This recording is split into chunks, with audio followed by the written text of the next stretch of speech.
వినయ్ ఉంచండి, ఎందుకంటే అపోహలు ఉన్నాయి. వాళ్ళు ఏమనుకుంటారు, వీళ్ళు అధికారంలో ఉంటారు కాబట్టి సార్ ప్రోగ్రాం పెట్టి మా ఓట్లలో వీకేస్తారని వాళ్ళు జాగ్రత్తగా ఉంటారు. ఎవరి వేపు ఎలక్షన్ కమిషన్ ఆఫ్ ఇండియా ఉండేది, భారతదేశంలో ఉండే ప్రతి ఓటరు పార్టీకి ఉండాల్సిన హక్కులన్నీ కూడా కాపాడుతారు.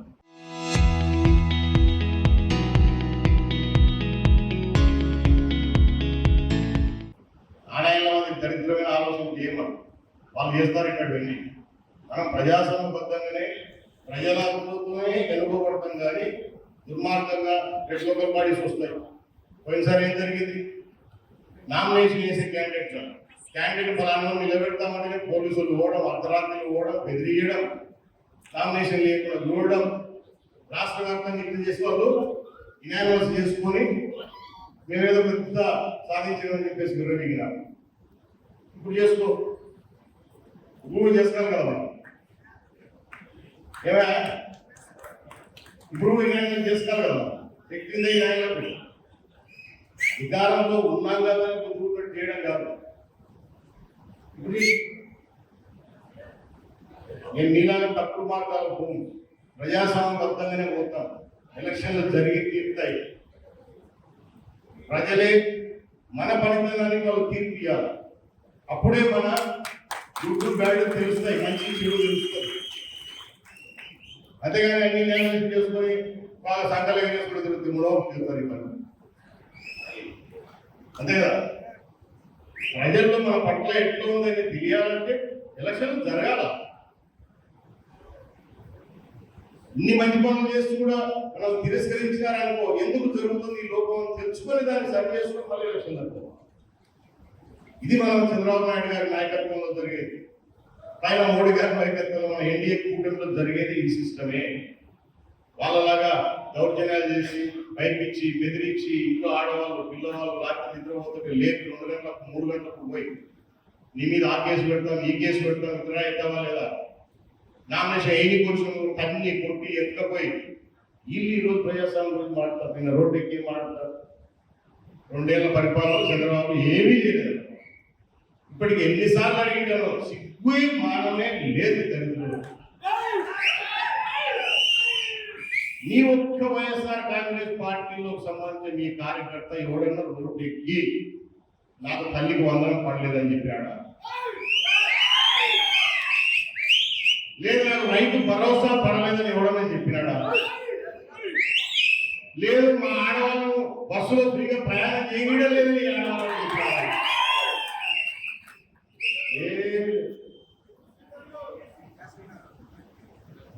ఏమీ లేదు.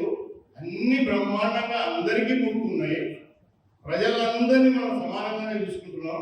కానీ వీళ్ళ ఉనికి కాపాడుకోవడానికి అప్పుడప్పుడు నియోజకవర్గాలకు రావడం, ఏదో ఒకటి కాంట్రవర్సీ చేసి మాట్లాడడం, ఇష్టానుసారం మాట్లాడేస్తే diversion of politics, diversion of public mood. ప్రజలందరూ సంతోషంగా ఉన్నారు, బ్రహ్మాండంగా పనులు జరుగుతున్నాయి, అభివృద్ధి జరుగుతుంది, సంక్షేమం జరుగుతూ ఉంది. ఇంకా ఈ చేయాల్సిన పనులు ఉన్నాయి, కూడా చేస్తాము.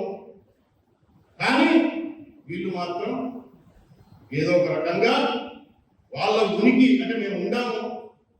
అప్పుడప్పుడు వచ్చి ఆయన వాళ్ళ వైఎస్ఆర్ కాంగ్రెస్ పార్టీ కార్యకర్తలు కూడా చెప్పండి, మీకు పరిచయాలు ఉంటాయి, లేదంటే మీడియా బాగా తీసి చూపించండి. ఇటువంటి దళితులు నమ్ముకుంటే పోతారా మీరు కూడా? వీళ్ళు బంగారాలు పెట్టిపోతారు, అవసరానికి వచ్చి పని జరుపుకుంటారు. మీతో ఇప్పటికైనా మారండి దయచేసి. ఏదో గ్రామాలలో గ్రూపులు ఉంటాయి కాబట్టి ఆ గ్రూప్ అక్కడ ఉంది కాబట్టి ఈ గ్రూప్ ఇక్కడ ఉండాలి తప్పదు కదా అన్నట్టు కాదు. మంచి చెడు ఆలోచన చేయండి. మీరు కూడా ప్రభుత్వంలో ఉండినారు, ప్రభుత్వంలో లేకుంటే అది వేరే విషయం. మీరు 5 సంవత్సరాలు ప్రభుత్వంలో ఉన్నారు. మీ పార్టీ కార్యకర్తలు ఎంత విసిగిపోయినారో మీ మీద మీకే తెలుసు, మీరు ఎంత గ్రామాలలో విసిగిపోయారో తెలుసు. అందుకే మీరు కూడా మాకు ఓట్లు వేసినారు. లేకపోతే 164 సీట్లు ఎందుకు వస్తాయి, ఇంత మెజార్టీలు ఎందుకు వస్తాయి? ఆ బుద్ధి వాళ్ళు రావడానికి మీ లీడర్లకు ఇప్పటికే తెలుసుకోండి. ఈ నాయకులు రెచ్చగొడతారు, మాట్లాడతారు. మొన్న నేను సున్నిపేటలో ఏం మాట్లాడినా ఒకసారి ఆ వైఎస్ఆర్ కాంగ్రెస్ పార్టీ వాళ్ళకు కూడా పంపించండి, నేను మాట్లాడలేదు. ఆయన ఏం మాట్లాడాడు నాకంటే ముందు రోజు, అవి పంపండి. ఇష్టానుసారం నోటికి ఏమొస్తే నిజమా అబద్ధమా ఒక విమర్శ చేస్తున్నామంటే ఒక పద్ధతి ఉండాలి. ఇష్టం వచ్చేది మాట్లాడిపోయినాడు, దానికి కౌంటర్ మాట్లాడాలి. కొడలు కట్టిన ఆయనలో ఎక్కడ పోయినా రాసాన్ని మన కార్యకర్తలకు కాదు, వాళ్ళ కార్యకర్తలకి నేను పెద్ద భరోసా గొడవ కొట్టుకునే వాడు వీడు అని నోటికి ఇష్టం వచ్చినట్టు మాట్లాడుతున్నాడు. ఎలక్షన్ ఇప్పుడు నువ్వు ఇష్టం వచ్చినట్టు మాట్లాడినావు కాబట్టి నీ నోటికి అద్దు లేదు కాబట్టి నేను కొన్ని పదాలు మాత్రమే వాడినా. అది కూడా ప్రజలకు అవసరం వచ్చే సబ్జెక్టులోనే మాట్లాడినా. సున్నిపేట ప్రశాంతంగా ఉంది, బ్రహ్మాండంగా అభివృద్ధి చేస్తున్నాం. నియోజకవర్గంలో అన్ని గ్రామాలు చేస్తున్నాం. ఆ గ్రామాన్ని ఎందుకంటే దానికి అదొక డిఫరెంట్ గ్రామం, పంచాయతీ లేదు, ఇంకోటి లేదు. ఏ డబ్బు తీసుకొచ్చినా ప్రత్యేకంగా తీసుకురావాలా, దాన్ని అభివృద్ధి చేయాలి. అంత కష్టపడి డబ్బు తీసుకొచ్చి ఆ ఊరిని అభివృద్ధి చేస్తూ ఉంటే వాళ్ళ పార్టీ సింపదైజర్ లాయర్తో కోర్టులో కేసు వేయించేసి ప్రజల్లో భయాందోళన క్రియేట్ చేసినారు. ఎవరైతే ఊళ్ళో ఉన్నారో అందరూ లేచిపోవాలంట. ఓటు ఆ విధంగా ఏమీ ఇవ్వలేదు. వీళ్ళు క్రియేషన్ దుర్మార్గులు. మళ్ళీ దాన్ని వాళ్ళే సమర్పించుకుంటారు. మీరు ఎవరు భయపడాలని సుప్రీంకోర్టు పోతారు. ఇటువంటి లంఘనాయకుల పార్టీ అది. మనం ఏం మాట్లాడతాడని పెద్ద తీసుకొచ్చి మళ్ళా ఒరే చక్రపాణి రెడ్డి అలా చెప్తున్నా, నేను బట్టలు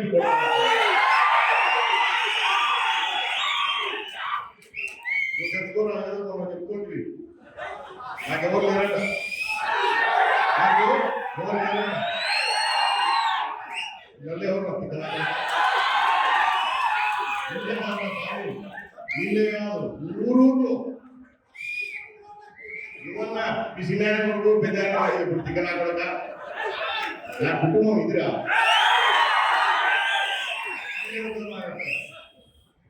ఈ టైం దగ్గరకు వచ్చింది.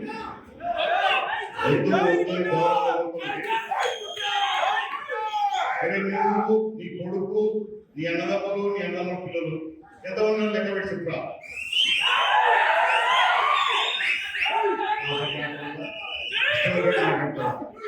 అంటే నీ ఇంటి కాపాడుకోవడానికి ఏం పీకరు నియోజకవర్గంలో. నీకు ఎన్నిసార్లు చెప్పినా, ఎన్నిసార్లు ఛాలెంజ్ చేసినా, ఇప్పుడు కూడా మీడియా చెప్తా ఉన్నా, నీకు దమ్ము ధైర్యం ఉంటే అన్ని మాటలు వద్దు. ఈ మాటలు ఏమవుతుందా దా నువ్వే చెప్పు డేటు, నువ్వే ఏ మీడియం పెట్టుకుంటావు పెట్టుకో. అదే మీడియా ముందు మనం కూర్చుందాం. నియోజకవర్గాన్ని నువ్వే చేసినందుకు నేను చేసిన ప్రూఫ్ సహా చూపిస్తాం. ముందమోకి నాకు కొడక ఒక్క పని శాశ్వతంగా గడిచిన 5 సంవత్సరాలలో శ్రీశైలం నియోజకవర్గంలో ప్రజలు నన్ను ఎన్నుకున్నందుకు నేను ఇది శాశ్వతంగా చేసి పెట్టాను చూపించిన లోపి సచివాలయం కోడిగలు కట్టేది అన్ని నియోజకవర్గాలు కట్టాను. కేంద్ర ప్రభుత్వం చేసి భారతదేశంతో కట్టాను. సచివాలయాలు కట్టాను, సచివాలయాలు కట్టాను. కలకత్తా రాజధాని కనిపించింది. లోపల అన్ని గ్రామాల్లో కనిపిస్తాయి. అవి కూడా ఎక్కడో నీ సచివాలయాలు తెలుసు, సగం ఉన్నాయి కొన్ని. అవునా, నీ ఆర్బీకేలు ఎక్కడో తెలుసు, నువ్వు కట్టే గోడౌన్లు ఎక్కడో తెలుసు. ఒక బస్తా వేసినా కొడుకు నువ్వు కట్టిన గోడౌన్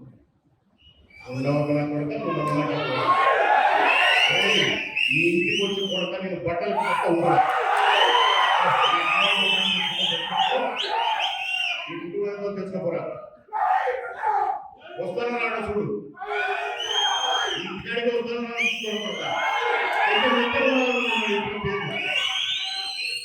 నువ్వు చెప్పినప్పుడు మన పేరు నా కొడుకున్నాడు, అన్న కొడుకున్నారు, పెద్దాయన కొడుకున్నారు, చిన్నాయన కొడుకున్నారు, అందరిని తెచ్చుకొని 2 కొడుకు వస్తారు.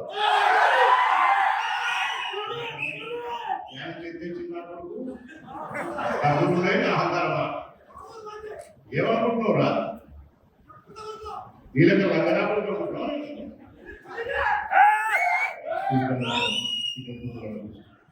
అలా ఏదో చూసుకుంటారంటే ఏం చూసుకుంటావు? భూములు ఏం చూసుకోలేవు.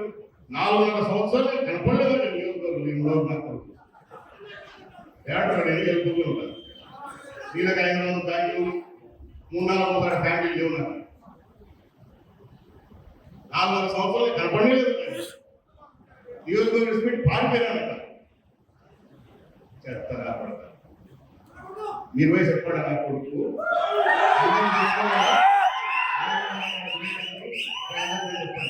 వాడిని ఎంత బ్యాంకు తెచ్చుకున్నాను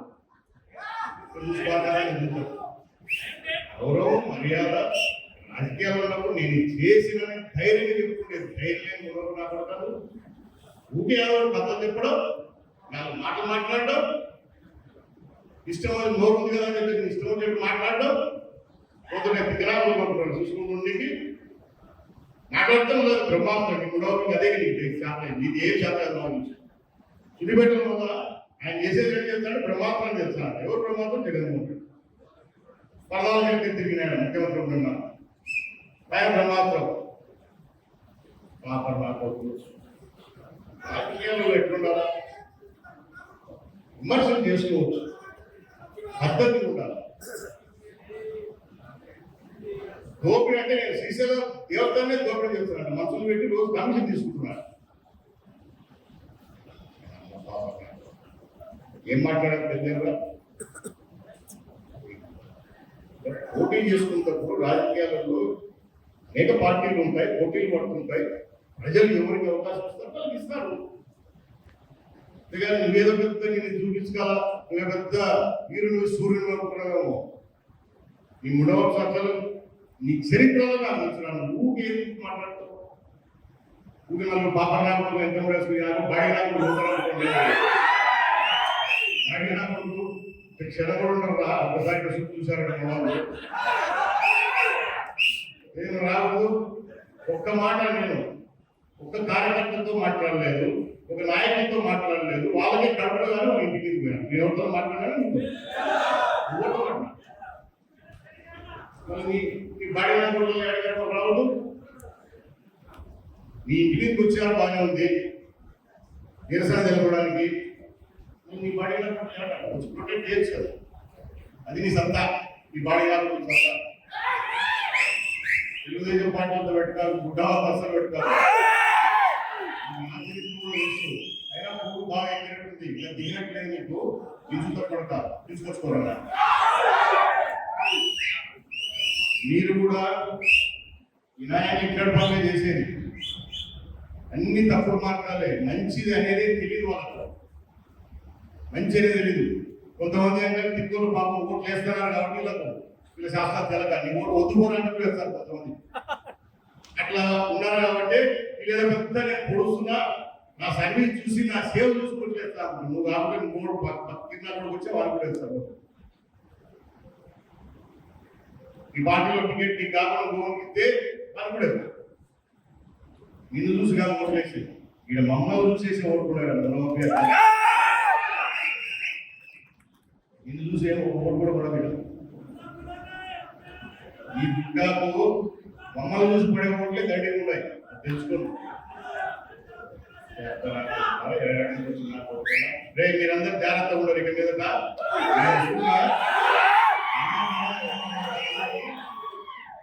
మంచిది నాకు వద్దులే వద్దులే వద్దులే అనుకుంటా ఉన్నా నేను. మీరు తప్పు చేయాలి. తప్పు దొరుకుతా వల్ల సార్ నాకు దాన్ని నేను కూడా తెలుగుదేశం అంటే ఉత్సవాడాలి నా కొడుకు.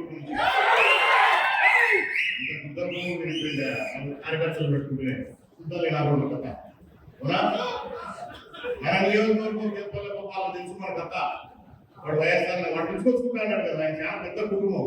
ఉండవరకు ఓట్లు వేస్తుంటే ఎవరు తిరుగుతుండే నియోజకవర్గంలో వీళ్ళని చెప్పడు. మా సిద్ధాయన కొడుకుంటారు, మా పెద్ద ఆయన కొడుకుంటారు. ఎవరు ఉంటారు వాళ్ళు? ఎవరు నా కొడుకులు? ఎవరు నా కొడుకురా? నియోజకవర్గంలో నేను వైఎస్ఆర్ మళ్ళీ చెప్తాను. నీకు సిగ్గుదా? నీ పేరు ఒక పేరు చెప్పాను. నాకు ఇంత బలం ఉందని దయచేసి అదని అర్థం చేసుకోరు మీరు. వైఎస్ఆర్ కాంగ్రెస్ పార్టీ ఉండే కార్యకర్తలు వాళ్ళ పేరు చెప్పలే. నాకు ఇంత బలం ఉందని వాళ్ళని చెప్పలే. మా స్నేహం కొడుకున్నాడు, మా పెద్ద ఆయన కొడుకున్నాడు. తింటారు ఇంటికి వచ్చి ఏం తింటారు తెలుసుకొచ్చుకోరు కదా. వాళ్ళ కథ చూద్దాం. మీరు ఎక్కువైపోయింది నా కొడుకు. మన మర్యాద గౌరవం ఏదోలే ఎందుకులే ఎందుకులే ఎందుకులే అనుకుంటా ఉంటే మనం బాగా పెరిగినట్టు మనకి మొత్తం అడ్డంగా సంపాదించిన వ్యాపారం చేసుకున్నాడు పోయి వాళ్ళకి పువ్వులు పెరిగి నాకు మీరు పోయి చెప్పాలా, మీరు పోయి చెప్పాలా తెలుసుకోమన్నా వస్తా దానికి వస్తా లేదా ఇవన్నీ ఏమవుతానుకుంటున్నావా? ఎందుకంటే నీకు ముదిరిందానికి నేను కట్టేయాల్సిందే. ఎందుకంటే ఇది పూర్తి ఏది మాగిపోయింది ఇక అవునా కదలాల్సింది. లేదా ఇవి వద్దనుకుంటావా? మీడియా ముందు కూడా నియోజకవర్గాన్ని నువ్వేం చేసినావు, నేనేం చేసి చెప్తా. నీ శ్రీశైలం చేసేది భారతదేశంలో ఆంధ్రప్రదేశ్లో తెలియాలి ఈ చరిత్ర ఏందో. ఈ నియోజకవర్గంలో వచ్చి నువ్వు ఈ నియోజకవర్గ టికెట్ తెచ్చుకొని ఈ నియోజకవర్గ ప్రజలతో గెలిచి ఈ నియోజకవర్గంలో ఉండే మనుషులు కార్యకర్తలు ఏంటో తిప్పుకొని నువ్వు నీ కార్యకర్తకి ఏం చేసినావు, గ్రామాలలో ప్రజలకు ఏం చేసినావు చెప్తా. రెండే ఆప్షన్లు కొడతా నీకు. ఒప్పుకున్నావా? ఇదొక ఆప్షన్. లేదా ఈ ఆప్షన్ నీకే ఇద్దరు బిడ్డ కొడతాను నీకు అని చూస్తా. చాలా ఎక్కువ ఏంటి ఏమనుకుంటున్నా ఇద్దరు పొగులు చాలా పెరిగిపోయింది నా కొట్ట నీకు అని చూసుకుంటా.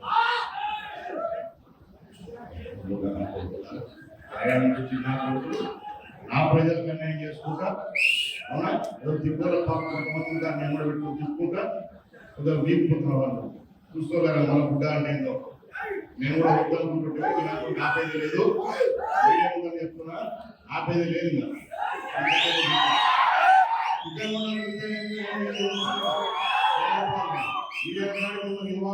నా కథ అంటే వాడు నేను వాడు చూసుకుంటే నేను ఇద్దరే చూసుకుంటాం, మీరు ఎవరు రాసుకోవాలి. అది పార్టీ పరంగా నాకు వచ్చి అది చూసుకున్నాం. ఎంతమంది చూసుకుంటారు నాకు చూసుకుంటాం. ముందు ఆ పేరు లిస్ట్ ఇవ్వండి నాకు ఎక్కడైనా కదా చూడడం బాగా తెలుసు. పేరు లిస్ట్ తీసుకొని తీసుకొచ్చుకొని ఉండమన్నా చూద్దాం ఇంకా. ఆ కార్యక్రమాలు జరుగుతాయి. మీరు ఎవ్వరు ఎదుర్కోవాల్సిన పనులా కానీ జాగ్రత్తగా ఉండమని మాత్రం చెప్తాను. ఇట్లాంటివన్నీ అందరికీ చుట్టిపోతారు నా కొడుకు. ఎందుకంటే ఇవి చేసే దరిద్రపు అలవాట్లేవి.